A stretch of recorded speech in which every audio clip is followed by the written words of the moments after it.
Speed Kings is a driving game developed by Acclaim, the same company that gave us the awesome Burnout series. It was released on the original Xbox on June 2003, and there were no sequels. The game was sold not just by itself, but also as a bundle package with another bike game called SX Superstar. In general, Speed Kings was reviewed negatively by a lot of critics, mainly due to its poor presentation, sound quality, and somewhat hard difficulty. Ignore those facts and I'll give you my top 5 reasons why I enjoyed this game.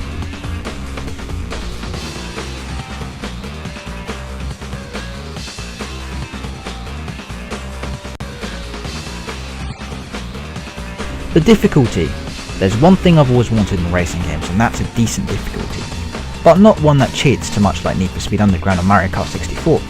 No, Speed Kings does it right. The AI will behave very much like normal players and will take corners sometimes a little too early and crash, or forget to power down. Sometimes you never know what the computer players are up to. The way they're handled in this game is excellent and never gets to the point of frustration where they keep cheating to win. Case in point, it could be the final lap and the AI driver in front of you is just about to win, but he crashes at the last second, giving you full access to take the checkered flag.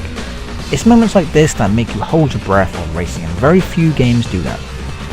You often come across parked police cars that will give chase if they spot you. Now the police will only pursue you and not the AI drivers. You can easily outrun them with some good driving techniques, but if you crash, the screen will say busted and you'll lose some valuable seconds of time before you respawn. The handling. What more can I say? It's an arcadey feel and it's very responsive. If you play games such as Burnout, you'll be at home here.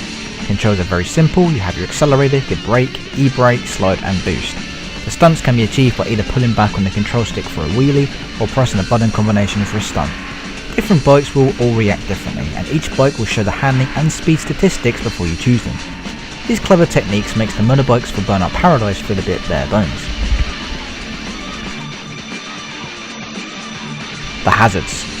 Speed Kings is one of the very rare games that introduces hazards into the race. This mechanic is something that many other racing games should take note of. By that I mean where other traffic vehicles will on occasion drive erratically and collide with one another, causing a crash, which you will have to avoid. Other instances such as cranes malfunctioning and crashing, trucks stalling at intersections, trees falling, or sometimes even down to Mother Nature itself. These clever mechanics make racing much more enjoyable and completely unpredictable. It also keeps you on your toes, because you never know what to expect around the next corner. 2 other games introduced hazards into their racing game, and that was Split Second and Midnight Club 3 Double Edition. I hope to see more of this game mechanic in future racing games as it makes it way more fun and completely unpredictable. The speed. If one thing Speed Kings does right, it's the sense of speed conveyed. Speed Kings does it very well. Now, once you perform near misses and knock down opponents, the bottom left icon will start flashing red and the text will display power band.